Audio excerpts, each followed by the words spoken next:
आज केवळ मी आपलं अभिनंदन नाही करत आहे, तर देशातल्या तमाम देशभक्तांना अभिवादन करत आहे. तसं पाहिलं तर आज कोणतीही निवडणूक कोणी जिंकलेली नाही, पण अंधभक्तांच्या विरुद्ध देशभक्त जिंकलेले आहेत. आणि ही संघर्षाची सुरुवात झालेली आहे. हा संघर्ष भाजप विरुद्ध भारत असा हा संघर्ष आहे. आणि या संघर्षामध्ये आपण सर्वजण जात पात धर्म पक्ष विसरून, होय मी भारतीय आहे, मी देशभक्त आहे, या एकाच भावनेने सहभागी झालात. आणि मी कालच म्हटलेलं आहे की एका झुरळाने हुकुमशहाला नमवलेलं आहे. हा खरा विष्णूचा अवतार आहे. हा खरा विष्णूचा अवतार आहे. आणि मला मोदीजींना सांगायचंय की मोदीजी, की आता तरी देशाकडे लक्ष द्या. ते तुमचे मंत्री त्यांचं काम सोडून पक्ष फोडण्यामध्ये बिझी आहेत, त्यांना म्हणा आता देशाचं काम करा. कारण अर्थमंत्री आपल्या निर्मलाबाई घसरत्या रुपयाबद्दल बोलत नाहीत, महागाईबद्दल बोलत नाहीत, पण पेपर फुटीचे फायदे समजून सांगतायत. राजनाथ संरक्षण मंत्री देशाच्या संरक्षणाची बोंब, पण धर्मेंद्र प्रधानच्या संरक्षणासाठी पुढे आलेले. आपले खड्डा मंत्री नाही, रस्ता मंत्री ते इथेनॉल वरती बोलतायत. हा पुढचा विषय नक्की आहे.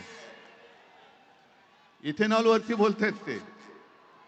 आणि मोदींना मला सांगायचंय की तुम्हाला तुमच्या लाडक्या धर्मेंद्रला मंत्रिमंडळातून काढताना किती यातना झाल्या, त्याही पेक्षा जास्त यातना हे आता आपण ज्यांना श्रद्धांजली वाहिली त्या मुलांच्या कुटुंबियांना, त्या मुलांनी जेव्हा जीव दिला तेव्हा झाल्या आहेत.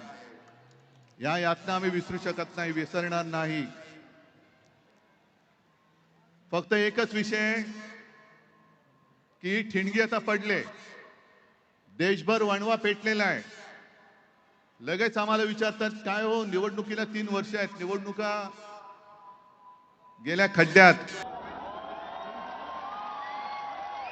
कारण मोदींनी पाहिले मत चोरी करता येते, पण माणसं चोरता येत नाहीत, मन चोरता येत नाहीत.